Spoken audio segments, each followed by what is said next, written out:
Bonjour, toujours avec les matériaux pour l'électronique. Aujourd'hui, on va faire la suite de notre dernier cours sur les thermistances, capteurs de température. Un petit rappel sur ce qu'on a fait la dernière fois. On a parlé de la structure spinelle, on a fait une description sur l'organisation des différents types d'ions. On a traité l'exemple des ferrites de structure spinelle Fe3O4 et on a montré la relation entre les propriétés semi-conductrices et la structure du matériau.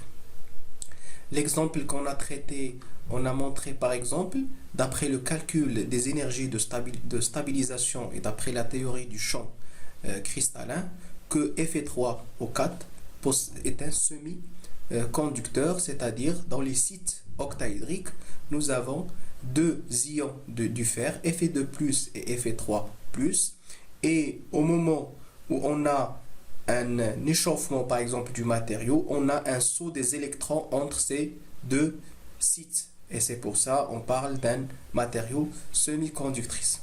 Bien sûr, on a parlé aussi de l'infinité des possibilités, c'est-à-dire on peut avoir différentes valeurs de lambda, sachant que lambda varie entre 0 et 1,5, avec deux cas limites, on peut dire, le cas d'un spinel direct et le cas d'un spinel inverse. Aujourd'hui, on va traiter un autre exemple, sont les manganites à base de Mn3O4. La première question qu'on va poser, c'est que est-ce que Mn3O4 est un spinel normal ou inverse?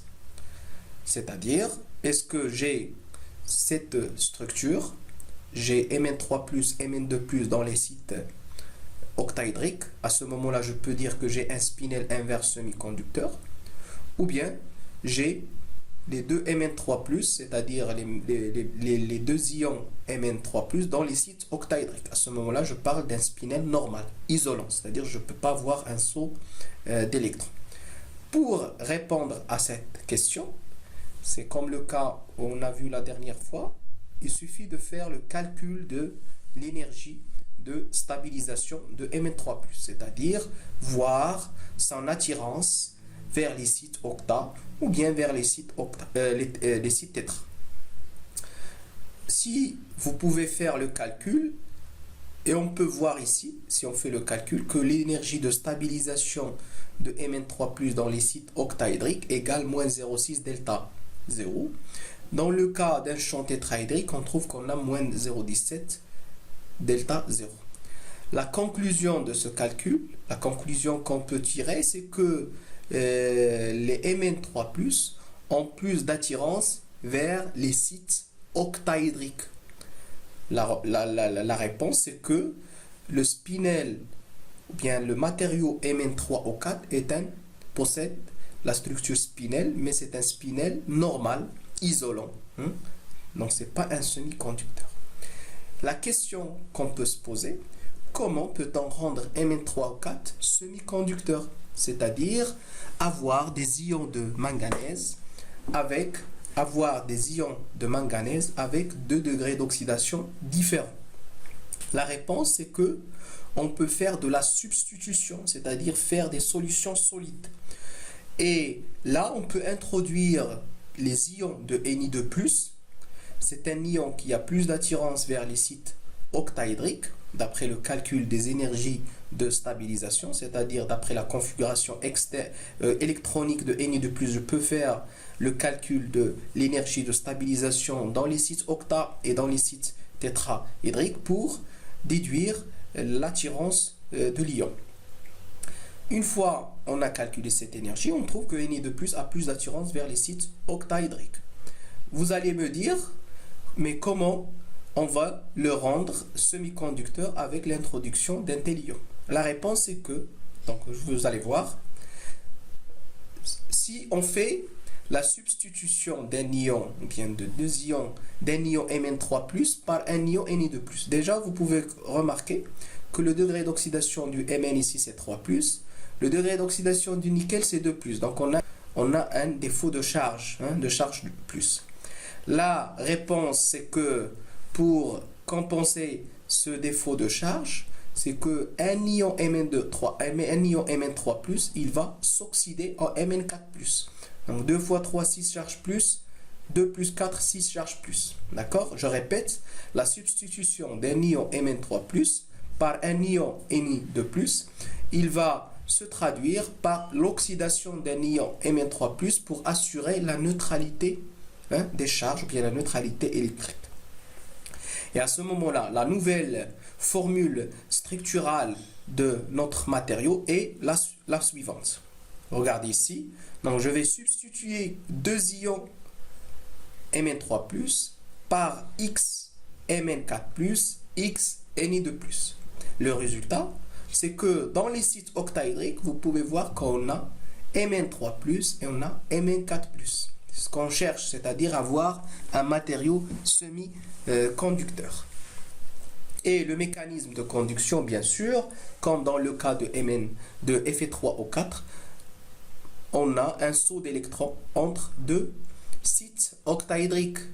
Pourquoi ici les deux sites octaédriques? Je rappelle, parce que c'est la distance la plus courte dans la structure. A racine carrée de 2 sur 4. Vous voyez ici, on a Mn3+, Mn4+, et donc on parle d'un semi-conducteur. Je peux vous poser une autre question.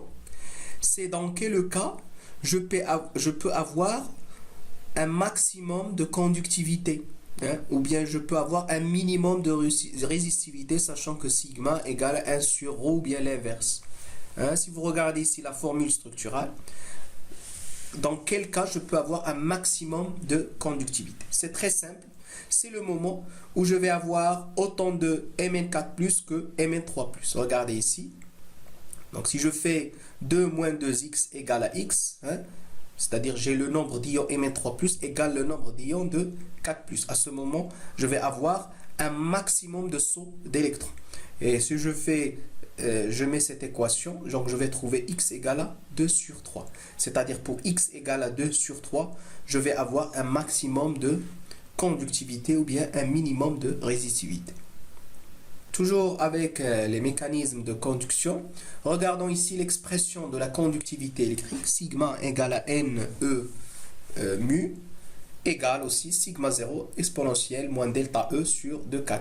N, c'est le nombre de porteurs d'électrons par unité de volume. L'unité c'est mètre moins 3. E, c'est la charge de l'électron. Mu, c'est la mobilité électrique. K, c'est la constante de Boltzmann. Et T, c'est la température. Maintenant, on va essayer de développer cette équation. On va essayer de remplacer chaque terme par son expression pour avoir une expression de la conductivité plus détaillée et en introduisant d'autres paramètres. Prenons le nombre n de porteurs de charge. On peut écrire que n égale à 16 sur A puissance 3 P indice T. Pourquoi ici 16? Tout simplement parce que dans la structure spinelle, on a 16 sites octaédriques. Ça veut dire que le saut d'électrons se fait entre ces sites octaédriques. Et là, je mets c'est A puissance 3, c'est le volume de cube de paramètre A. P indice T, c'est la probabilité d'avoir des atomes donneurs d'électrons. Parce que dans la structure, les électrons ou bien les atomes ne sont pas tous des donneurs d'électrons. Exemple, Ni2+, ce n'est pas un donneur, mais plutôt on parle de Mn3+, Mn4+. Maintenant, pour l'expression de mu. Mu égale nu E d carré. Nu, c'est la fréquence de vibration de réseau. E, c'est la charge de l'électron. D, c'est la distance entre deux sites octaédriques. On a déjà montré comment on trouve cette valeur. A racine carrée de 2 sur 4. Exponentielle moins delta E sur 2kt sur kt multiplié par PA. PA, c'est le facteur de correction. Parce que, comme j'ai dit, les ions ne sont pas tous des accepteurs. Exemple, le nickel, qui n'est ni accepteur ni donneur. Delta E, c'est l'énergie d'activation des sauts d'électrons, c'est-à-dire une énergie qu'on doit fournir pour assurer ou bien pour avoir un saut d'électrons entre les deux sites octaédriques. Après les trois expressions 1, 2 et 3, on peut trouver l'expression détaillée de la conductivité électrique. Regardez ici, 16. Donc je vais remplacer chaque terme dans l'expression de sigma, 16 PAPD nu au carré D carré exponentielle moins delta E sur 2 KT sur A3 KT. Avec D carré, comme j'ai dit, c'est la distance entre les deux sites octa. Donc A racine carrée de 2 sur 4, le tout au carré, ça va donner A carré, ça va donner A carré sur 8. Donc si je remplace A carré sur 8 ici, je vais trouver cette expression. Hein? Vous voyez, sigma. Sachant que sigma, comme on a vu tout à l'heure, on peut l'exprimer comme ça, avec sigma 0 exponentielle moins delta E sur 2 kt. Si on fait ici une analogie entre ces deux expressions, je peux déduire la valeur ou bien l'expression de sigma 0. D'accord, c'est ça. Donc ça va me donner que sigma 0 égale à 2 fois PAPD nu E carré sur AKT. D'accord. Maintenant, juste une petite remarque ici pour calculer ces deux facteurs PAPD, c'est très simple. D'après la formule structurale, vous voyez que j'ai Mn3+, Mn4+, Ni2+. Pour calculer PAPD, ce n'est que de remplacer dans cette expression la valeur de chaque ion dans la formule, c'est-à-dire, par exemple, supposons que X, je vais prendre X égale à 0,5. Donc ici, je vais mettre Mn4+, c'est 0,5, multiplié par la constante de Mn3+, 2 moins 2, 0,5, ça fait 1. Donc fois 1 sur 0,5 plus 1. Donc je trouve une valeur de PAPD que je peux remplacer ici, trouver la valeur de sigma 0. Toujours avec les caractéristiques électriques, d'après l'expression de sigma, on peut déduire l'expression de ρ. Hein? 1 sur ρ égale à sigma. Et là, je peux écrire que ρ égale ρ0 exponentielle B sur T avec B égale à delta E sur 2K.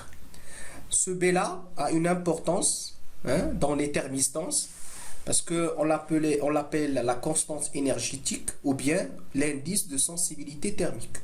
Il est en Kelvin. L'unité de B est en Kelvin. Et généralement, plus cette valeur de B est élevée, plus la sensibilité de la thermistance est grande. Pour les thermistances, ici c'était N, on est dans les ordres de 5000, 5000 Kelvin. Supposons que vous avez une thermistance et vous désirez de trouver la valeur de B. Là, on parle de la caractérisation électrique du composant. Comment trouvons ce B? C'est très simple. Il suffit de calculer ou bien de faire la mesure de la résistance, R1. D'accord? Donc, vous allez trouver une valeur, sachant que R peut s'écrire avec cette expression. Et on va faire une autre mesure à une autre température. Donc, je rappelle, donc la première mesure à une température T1, je vais trouver R1. Deuxième mesure à une température T2, je vais trouver R2. Et après, je peux déduire l'expression de B n'est que log R1 sur R2 sur 1 sur T1 moins 1 sur T2. Et comme ça, je peux trouver la sensibilité de ma thermistance. En fait, on peut aussi trouver une relation qui relie B, l'indice de sensibilité thermique, et le alpha, qu'on a déjà défini la dernière fois, qui est le coefficient de température. On peut trouver plus ou moins B sur T carré. Vous pouvez déduire alpha à partir de ces relations-là. Là, sur ce diapo-là, vous pouvez voir les deux types de thermistance avec les alpha. On a les thermistances CTN, l'exemple de manganite qu'on vient de traiter. Vous voyez que une variation de température se traduit par une forte diminution de la résistivité électrique. C'est pour ça qu'on l'appelle thermistance à coefficient de température négatif. Il y a les thermistances CTP, coefficient de température positif, alpha supérieur à 0. Pareil, vous voyez que pour des variations de T, on a une forte augmentation de la résistivité électrique. Vous voyez que plus la pente est élevée, plus la sensibilité de la thermistance est plus grande. L'exemple ici, c'est des BaTiO3, l'exemple qu'on a vu, en fait le matériau qu'on a traité dans les condensateurs. Il pourrait être utilisé dans les thermistances CTP, mais à condition qu'il soit dopé avec SB, l'antimoine, niobium, lantane, qui possède un degré d'oxydation plus élevé. Et le fait d'avoir un degré d'oxydation plus élevé, il va rendre notre matériau semi-conducteur de type N. D'accord? Et vous voyez en fait là que la structure a une importance parce qu'on a vu que le BaTiO3 change de structure avec la température. Il est à une température inférieure à la température de transition ou bien de Curie, il est ferroélectrique. Et à une température supérieure à TC, il est paraélectrique. C'est-à-dire on est dans cette zone où il possède une grande résistivité. Si on pose la question, quelle est l'origine de cette forte augmentation de la résistivité? C'est lié aux joints de grains. Donc c'est un effet, on va dire, microstructural. Il y a la microstructure. Les joints de grains qui vont jouer le rôle de barrière de potentiel. Ils vont arrêter le déplacement des électrons. C'est-à-dire, on va diminuer la conductivité électrique. C'est pour ça que j'ai une forte augmentation de la résistance. Et c'est-à-dire dans les joints de grains, on piège les électrons par des accepteurs, des états accepteurs qui vont piéger les électrons, ils vont diminuer la résistance. En bas, vous voyez les deux symboles des thermistances dans les circuits électriques. Voici les deux symboles de la thermistance CTN et de la thermistance CTP. Les thermistances possèdent une sensibilité de mesure très élevée, voire plus, on peut avoir voire plus que de 200 ohms par degré C. C'est pour ça on dit que sont très sensibles aux variations de température. Un temps de réponse de l'ordre de la seconde. Ça aussi c'est important, les temps de réponse, parce que plus vous avez un temps de réponse très court, vous avez votre capteur qui est plus performant. Ça, c'est en général dans les capteurs, le temps de réponse est très important dans les caractéristiques du composant. Les thermistances spinel ne peuvent être utilisés que dans une gamme de températures ne dépassant pas 300 degrés C. C'est parmi les inconvénients. Donc c'est pour ça que c'est réservé à des températures, on va dire, plus ou moins basses. Pour les hautes températures, au-delà de 1000 degrés C, on peut utiliser les oxydes de terre rares, parce qu'ils possèdent une température de fusion élevée. Donc on peut parler du samarium, du terbium et de l'yttrium. Font partie des terres rares. Il y a aussi d'autres matériaux à base de l'oxyde d'étain, SnO2, l'oxyde de titane, TiO2, mais avec des additifs comme l'oxyde d'antimoine, l'oxyde de tantale ou bien l'oxyde de zircon yttrié. Toutefois, ces matériaux peuvent faire apparaître des problèmes d'instabilité à haute température à cause de la pression partielle de O2. Donc ça peut impacter les degrés d'oxydation de ces oxydes. Une autre caractéristique importante dans ces composants est le vieillissement. On parle de vieillissement du composant. En général, lors d'utilisation des thermistances CTN, structure spinel, à des températures supérieures à 300 degrés C, on parle du vieillissement du composant.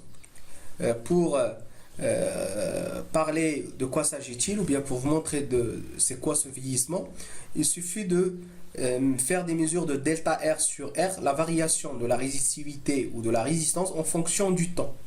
Si on observe une variation de R au bout de 1000 heures, ça c'est pour les normes, on dit qu'on a un phénomène de vieillissement. Si R a une température bien sûr constante, on va dire, si le matériau garde sa valeur R pendant 1000 heures, on dit que le composant possède aucun vieillissement. Ça c'est important dans les tests des composants. La question c'est quelle est l'origine de ce vieillissement? Ce vieillissement pourrait être lié au déplacement des ions causés par le frittage à haute température.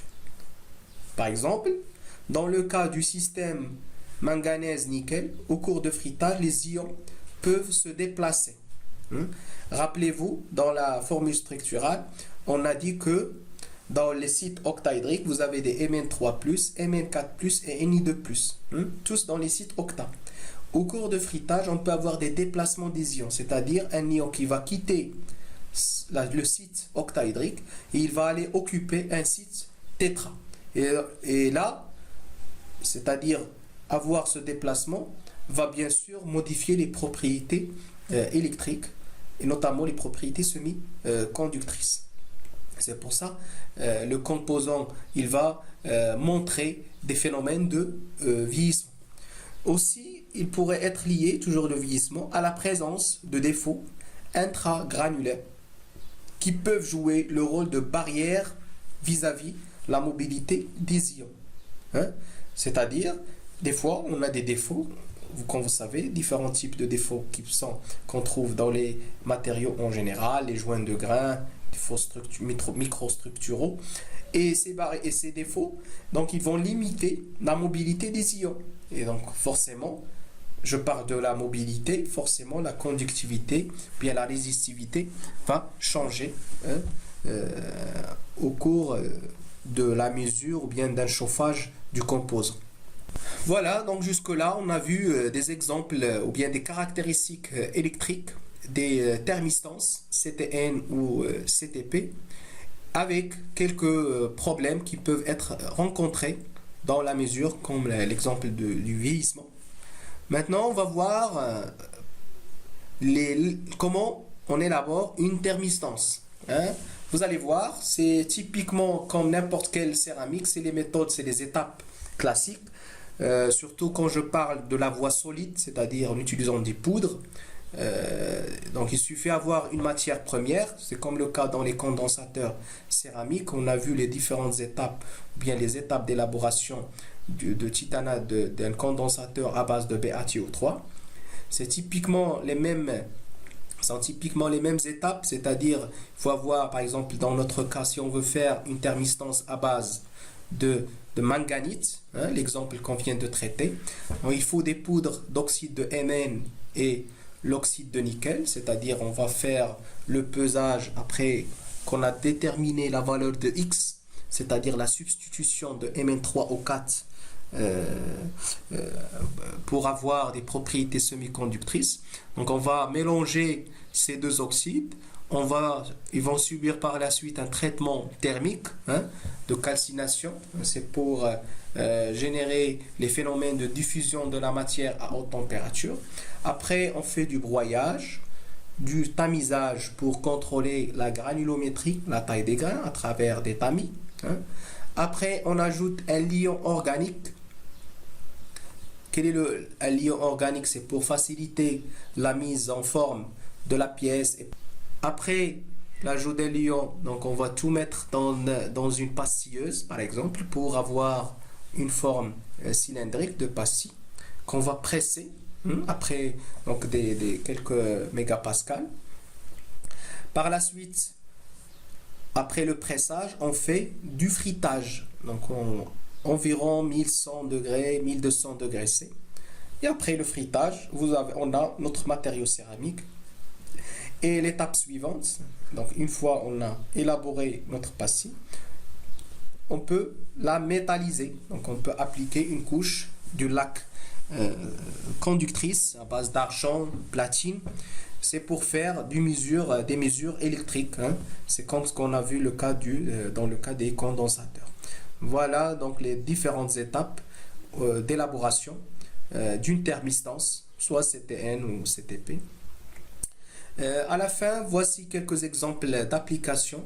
Donc c'est pour la mesure et la régulation de température, la mesure de la différence de température, protection des composants, moteurs, transformateurs contre une élévation excessive de la température, protection contre du surintensité, peut être comme des fusibles réarmables, le cas des CTP, détecteur de niveau de liquide, dans le cas d'une thermistance CTP, la température du composant et sa résistance sera différente lorsque le capteur est dans l'air ou plongé dans un liquide. Hein? C'est-à-dire exploiter ces mesures-là, ça permet de détecter les niveaux de liquide. Et un autre exemple, c'est dans les circuits d'alarme. On a des variations aussi de température. Là, vous voyez des exemples de composantes de thermistance, hein, CTN ou CTP.